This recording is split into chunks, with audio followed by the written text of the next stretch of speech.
हम लोग भी फाल्गु में दोनों तरफ सड़क बन करके मेरीन ड्राइव की भी कल्पना को साकार करने का हम प्रयास करेंगे। मंत्री और सेक्रेटरी का जो आश्वासन हमको मिला है, सफल हो गए न कहना पड़ेगा नरेंद्र मोदी जी को, लेकिन अगर नहीं हुआ, कॉरिडोर के माध्यम से हम लोग भगवान विष्णु को भी और भगवान बुद्ध को भी का एक पहला स्थान ऐसा होगा जो 10 किलोमीटर की दूरी में दो कॉरिडोर मिला है।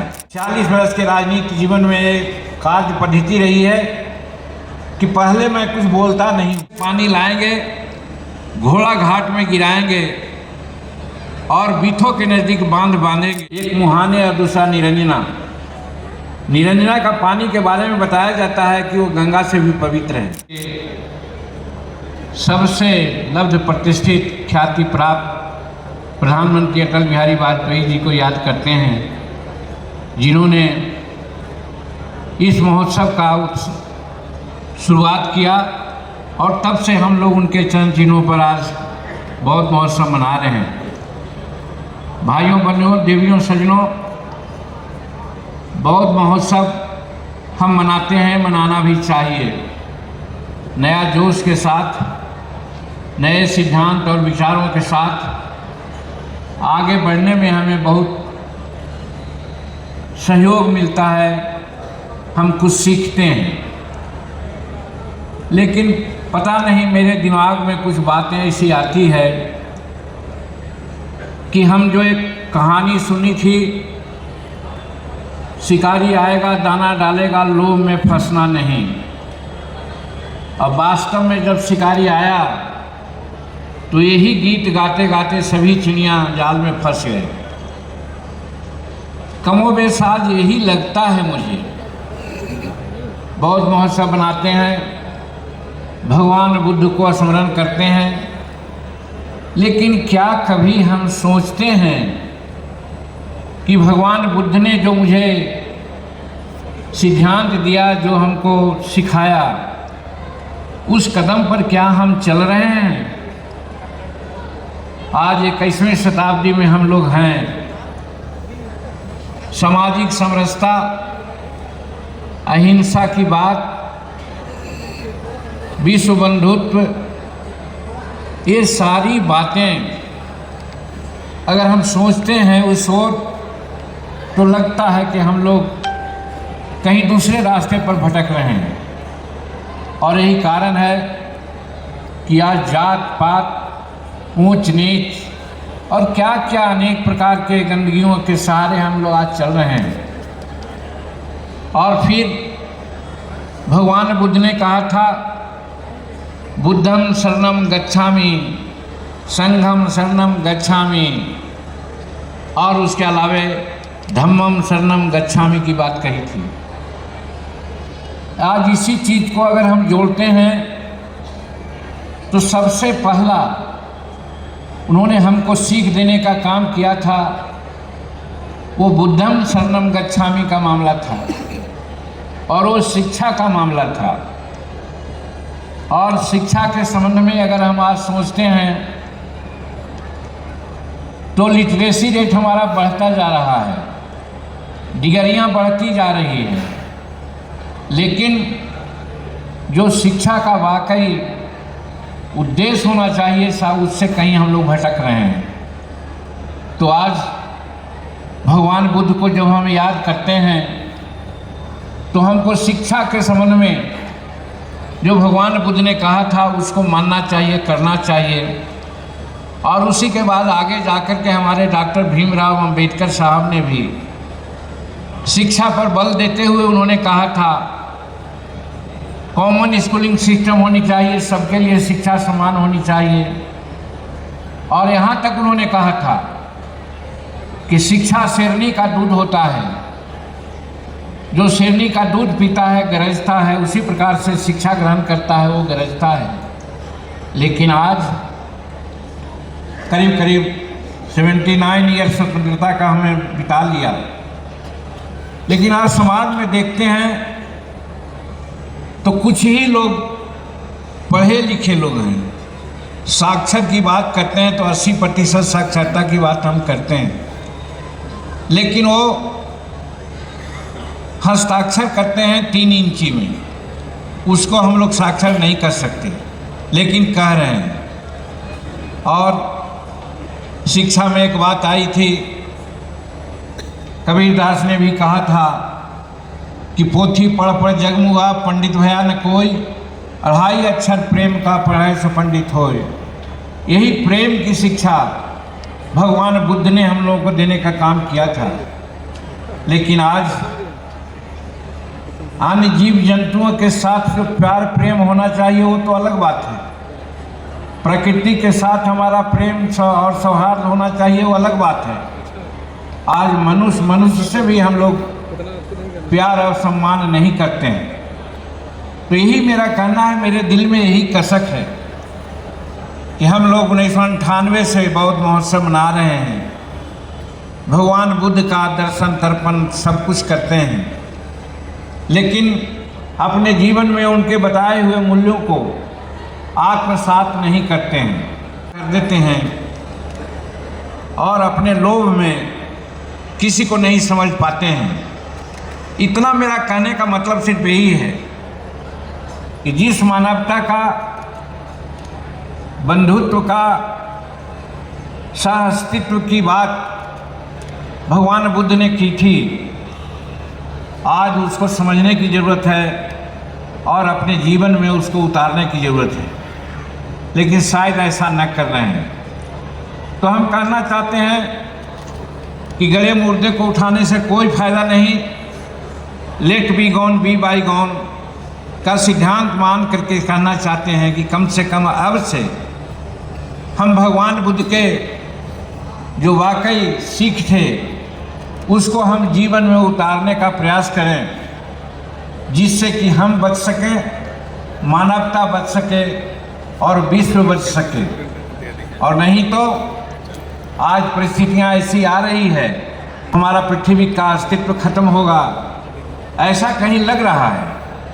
उसका खास कारण यही है कि हम भगवान बुद्ध के जो सिद्धांत हैं और जो उन्होंने हम लोगों को सिखाने का काम किया है उसको हम लोग भूलते जा रहे हैं। इसलिए आइए अब से अब तक हम कहना चाहते हैं कि आगे आने वाला दिनों में हम भगवान बुद्ध के आदर्शों को अपने जीवन में अपनाएं और मनुष्य को मनुष्य, भाई बंधु, अपना परिवार समझ करके आगे बढ़ें। साथ साथ प्रकृति के साथ भी हम अपना बंधुत्व की भावना बनाए रखें, और नहीं तो प्रकृति आज इस रूप में बायस हो रही है कि देख रहे हैं कि AQI 500 से ऊपर, 600 से ऊपर जा रहा है। सांस लेने में दिक्कत हो रही है कुछ शहरों में, और हम देख रहे हैं कि पेड़ों की आबाद कटाई हो रही है, वर्षा नहीं हो पा रही है, जिसके कारण आज हम लोग बहुत चिंतित हैं और चिंतित होने की ज़रूरत है। ऐसे समय में भगवान बुद्ध का सिद्धांत, भगवान बुद्ध का जो सरमन है उसको हमें अपनाने की ज़रूरत है। तो मैं समझता हूँ कि आगे इन्हीं सब भावनाओं को ध्यान में रख करके हम आपस में प्रेम और विश्व बंधुत्व की बात को लेकर के चलेंगे तो हम भी ठीक रहेंगे, हमारा समाज भी ठीक रहेगा, देश भी ठीक रहेगा और संसार भी ठीक रहेगा। तो हम आज भगवान बुद्ध के जो सरमन है, उनकी जो शिक्षा है, उसको अपनाने की ज़रूरत है।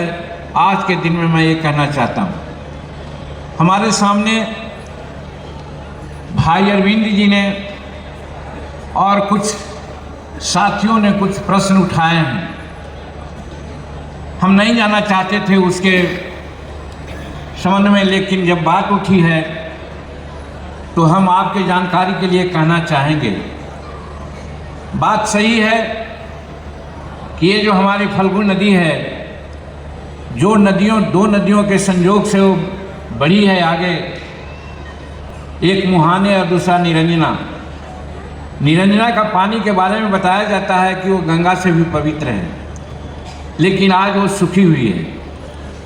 हमारे ऐसे छोटे आदमी के दिमाग में ये बात बनी थी जब कुछ समय के लिए मुख्यमंत्री बनने का मुझे मौका मिला था। कि हम सोन से पानी लाएंगे, घोड़ा घाट में गिराएंगे और बीथो के नज़दीक बांध बांधेंगे और बांध बांध करके बाएं दाएं नहर निकालेंगे, मोकामा टाल तक पानी ले जाएंगे। यानी फल्गु नदी में जो पानी है उसकी अविरलता निरंतरता बनी रहे, इसके लिए हम प्रयासरत थे।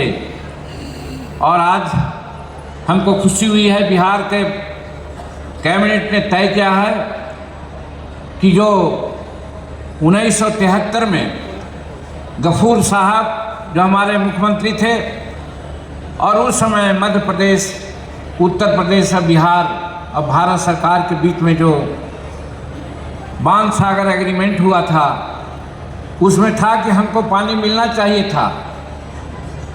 भले वो दोनों प्रांत हाइड्रो इलेक्ट्रिसिटी पैदा करते लेते, लेकिन पानी हमको मिलता।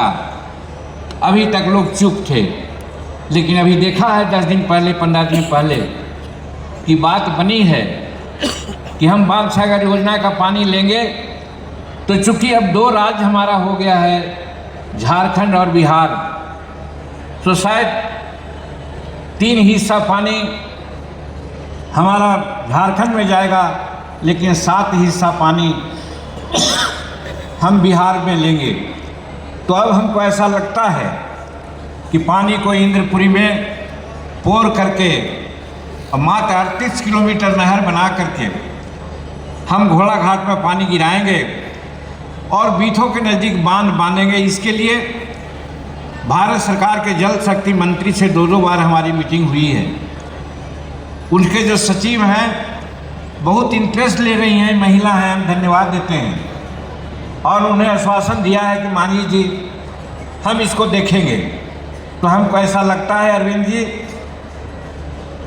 कहना नहीं चाहते थे, क्योंकि मेरी 46 वर्ष के राजनीति जीवन में एक कार्य पद्धति रही है कि पहले मैं कुछ बोलता नहीं हूँ, काम जब हो जाता है तो मैं बोलता हूँ। लेकिन जब आपने आज प्रश्न किया तो मुझे कहना पड़ रहा है कि हमको विश्वास है और अगर कहीं कोई बाधा मिले होगी इसमें, तो हमको पूर्ण विश्वास है भारत के प्रधानमंत्री नरेंद्र मोदी जी पर, जो गया के बारे में, गया जी के बारे में काफ़ी चिंतित हैं।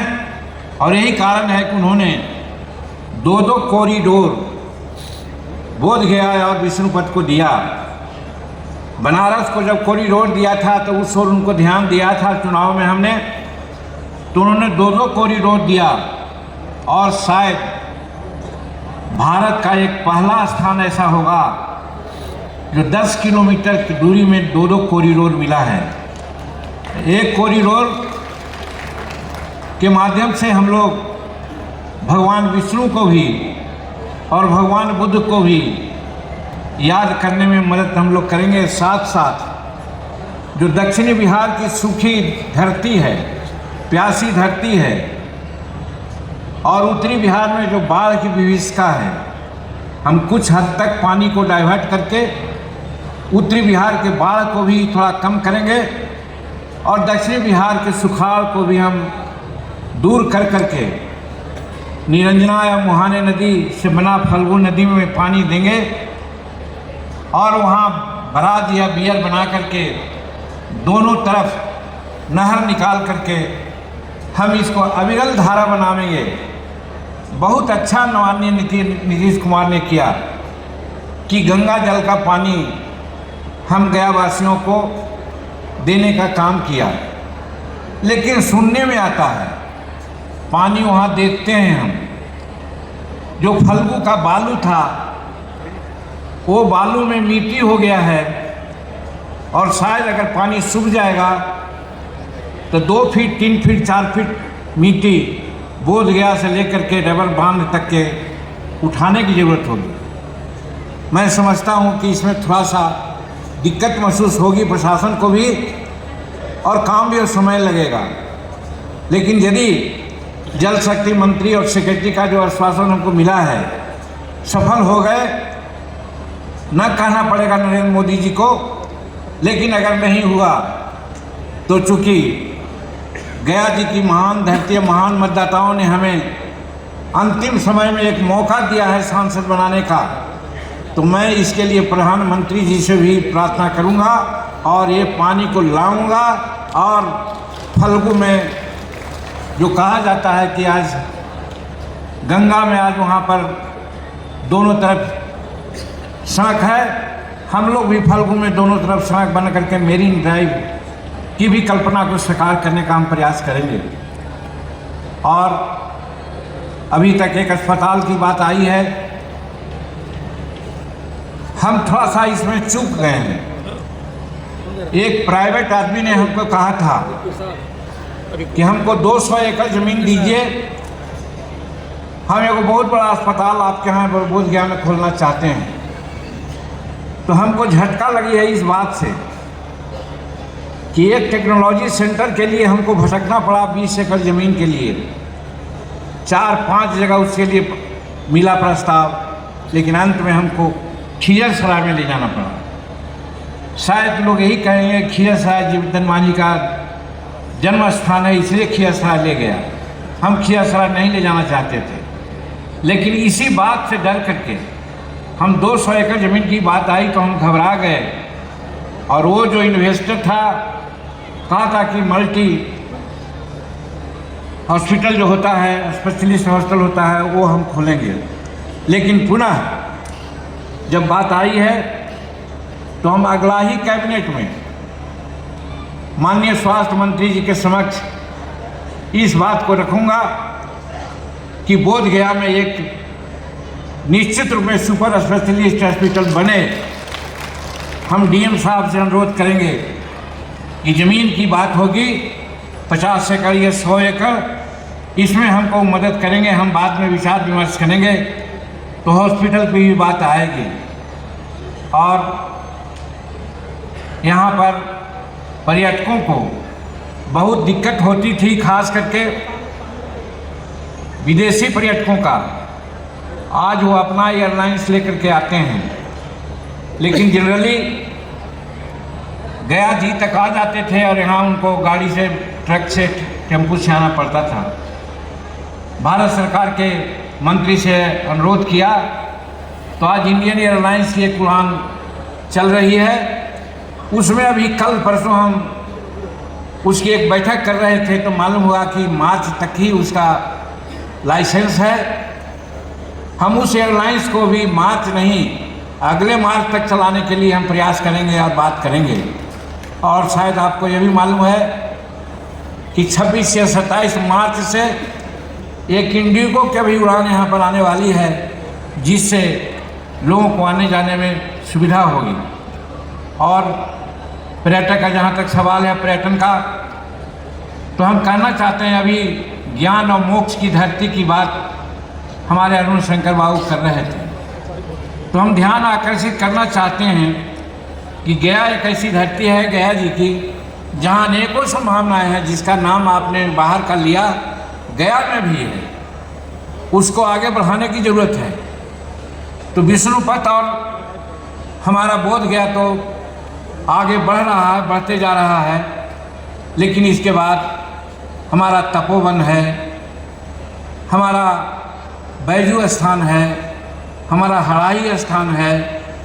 अगर गया के बगल में हम करें तो हमारा बानावर की बात है, फिर हमारा पर्वत श्रृंखलाएँ हैं। उसी संदर्भ में हम कहना चाहेंगे एक बहुत बड़ा पर्यटन की संभावना है, उसको हम लोग भूल रहे हैं। डीएम साहब को खास करके इस पर हम ध्यान आकर्षित करना चाहेंगे, और वो है सिंगरा स्थान। सिंगरा स्थान में 10-15 एकड़ ज़मीन है, सभी का अतिक्रमण हो रहा है। 2 गुट बट करके उसको अतिक्रमित कर लिए हैं। वहाँ पर सुंदर तालाब, सुंदर वाटिका और प्राचीन मूर्ति है। अगर उसको हम लोग पर्यटन के दृष्टिकोण से आगे बढ़ाएंगे, हमारा ब्रह्मजोनी तो है ही है, तो हम समझते हैं कि इसमें प्रशासन को ध्यान देना चाहिए। और जब मोक्ष की धरती कहा है आपने अरुण शंकर बाबू, हम गया के सांसद हैं, इस बहाने आज यह अप्रासंगिक बात होगी, लेकिन है ज़रूरत जो डीएम साहब और जिला के प्रशासन का ध्यान आकर्षित करना चाहते हैं। वो है गया विष्णुपद का मोक्ष धाम। ऐसे हम जानते हैं कि सब लोग गंगा या फतवा ले जाते हैं सबको, लेकिन हमारे गया के आसपास 20-25 किलोमीटर के रेडियस के लोग अपने सब का अंतिम संस्कार विष्णुपद में ही करते हैं। और विष्णुपद में ऐसा अतिक्रमण हो गया है कि एक बार अगर वहाँ जाइए तो लाश जलाने के लिए लाइन लगी रहती है। 4-5 लाश से ज़्यादा एक बार नहीं जलाई जाती। थोड़ा सा अतिक्रमण मुक्त कर दिया जाए तो एक बार 20 लाश जलाई जा सकती है, जिससे कि लोगों को फ़ायदा हो सकता है। तो ये भी एक ऐसी चीज़ है जिसको आज के दिन में हम प्रशासन से मदद मांगते हैं। और शांति व्यवस्था, विकास, ये सब की बात तो कहनी ही नहीं है। नीतीश कुमार 20 साल से बिहार को ऐसा संजोग करके रखा है, विरोधी के लोग बोलते हैं उनको नहीं दिखता है। हम ही आज कहा है एक आदमी को, एक प्रेस को, कि दिन में एक पक्षी होता है जिसको आँख सूझता नहीं है, दिन में नहीं देखता है। उसी प्रकार से विरोधी के लोग कुछ ऐसे हैं जो यहाँ का विकास नहीं दिखता है। हम 1980 से विधायक हैं। 1980 में 700 मेगावाट बिजली मिलती थी यहाँ, आज 8000 से ज़्यादा मेगावाट बिजली मिल रही है। आज हर गांव में पंखा है, गीजर है, एसी चला रहे हैं। और जो मोबाइल के लिए हम लोग शहर में जाते थे, आज अपना बेड के नज़दीक में मोबाइल का स्विच रखते हैं, करते हैं। कैसा विकास चाहिए। और अभी अरुण शंकर बाबू और हम लोगों ने भी कहा कि गया नहीं, डोभी से पटना का जहाँ तक सवाल है, हम लोग गया से 3-3.5 घंटा में हिचकोले खाते जाते थे। आज डोभी से 1.5-2 घंटा में हम लोग पटना पहुँच जाते हैं। इसी तरह अनेकों, आज कोलकाता से अमृतसर का जो एक्सप्रेसवे बन रहा है, हमको बक्सर से वैशाली का एक्सप्रेसवे बन रहा है, उसका जंक्शन पॉइंट डोभी के नज़दीक में है। इंडस्ट्रियल पार्क बन रहा है। ये सब बनने से ऐसा लगता है कि 10 साल के अंदर गया जी और बोध गया के आसपास के लोग नोएडा का एक दृश्य देखेंगे। ऐसा विकास माननीय नीतीश कुमार जी ने यहाँ करके रखा है। और पर कैपिटा इनकम भी बढ़ा है। स्कूलों में जो सीजन होता था वो नहीं हो रहा है। अनएम्प्लॉयमेंट की बात है, वो भी बहुत हद तक हम लोग आगे बढ़ रहे हैं। हर गांव में सड़कें बन गई है, अच्छी सड़कें बन गई है। तो विकास का जहाँ तक सवाल है, नीतीश कुमार बिहार को हर हालत में रच के रखेंगे। हम आपको जब लघु मध्यम और सूक्ष्म विभाग का प्रभार मिला है, तो हम गया वासियों को ये कहना चाहते हैं कि सबसे पहले बिहार में एक एक्सटेंशन सेंटर था, वो था पटना में। उसको अभी बीटा में टेक्नोलॉजी सेंटर के रूप में डेवलप करा दिया है। और फिर गया जी का खियरसराय में ही टेक्नोलॉजी सेंटर बन रहा है। उसका चौर दिवाली बन गया है, मशीनें आ रही है। यहाँ पर शेड्यूल ट्राइब्स हब्स नहीं था। शेड्यूल कास्ट और शेड्यूल ट्राइब्स एंटरप्रेन्योर्स होते हैं, उनके लिए कोई व्यवस्था नहीं थी बिहार में। उसका आप बगल यूनिवर्सिटी में भी ऑफिस खुल गया है, वहाँ भी काम हो रहा है। NSIC का भी दफ्तर खुला है। हम क्वायर बोर्ड को और KVIC को भी यहाँ लाना चाहते हैं। उसका इंक्यूबेशन सेंटर यहाँ बनाने जा रहे हैं, जिसके लिए DM साहब ने हाल में भी हमको कहा, एक ज़मीन दिया है, ज़मीन के चक्कर में हम लोग थे, मिल जाएगा तो वो भी बन जाएगा। और हर तरह से हम ये कहना चाहते हैं कि बिहार में जो एक एक्सटेंशन सेंटर था, आज 5 एक्सटेंशन सेंटर बना है। 2 एक्सटेंशन सेंटर पूर्णिया और राजगीर का ज़मीन के अभाव में नहीं है, उसको भी आगे बढ़ा रहे हैं। इसलिए हम यही कहना चाहते हैं कि हम अपने विभाग से भी यहाँ काम करने का प्रयास कर रहे हैं। और नरेंद्र मोदी जी जो अपने शुरुआत में कहा था कि हर साल हम 2 करोड़ लोगों को नौकरी या नियोजन देंगे, आज 11वां साल चल रहा है। 12 करोड़ होना चाहिए। मैं आपको कहना चाहता हूँ, मीडिया के साथियों को कहना चाहता हूँ कि मेरा MSME विभाग जिसमें PMEGP होता है और सारे संभाग होते हैं, उसके माध्यम से हम लोग 31 करोड़ लोगों को नियोजन दे दिया है, 31 करोड़ लोगों का नियोजन दे दिया है। तो इस तरह से हमारा विभाग भी आगे बढ़ रहा है और हमारे प्रधानमंत्री जी ने पूर्वोदय की कल्पना की है। पूर्वोदय में हमारा बिहार आता है, इसीलिए बार बार बिहार आते हैं और कुछ ना कुछ दे के जाते हैं। और नॉर्थ ईस्ट के बारे में तो उनकी और कल्पना है। तो इस तरह से हमारे प्रधानमंत्री जी और नीतीश कुमार दोनों डबल इंजन की सरकार के माध्यम से आज बिहार को बहुत आगे बढ़ा रहे हैं। इसमें हमारा अरुण शंकर जी ऐसे मेधावी मंत्री बिहार को मिले हैं जो पर्यटन के संबंध में भी बहुत आगे बढ़ने की बात उन्होंने की है और एक रूपरेखा उन्होंने प्रस्तुत किया। तो मैं भी कहना चाहता हूँ कि केंद्र और बिहार मिल करके पर्यटन का केंद्र हो, शिक्षा का केंद्र हो और विकास का केंद्र हो, बिहार को आगे बढ़ाया जा रहा है।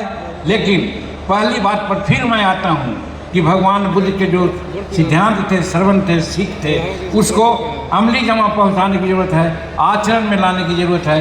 तब हम विश्व बंधुत्व, विश्व शांति, सह अस्तित्व और भाईचारा की बात कर सकते हैं। तो आइए हम विश्वास करते हैं कि आगे आने वाले दिनों में इन बातों पर चल करके हम जरूर आगे बढ़ेंगे और भगवान बुद्ध के बुद्धम शरणम गच्छामि, संघम शरणम गच्छामि आदि बातों को लेकर के हम लोग आगे बढ़ेंगे। बहुत बहुत धन्यवाद, बहुत बहुत शुक्रिया।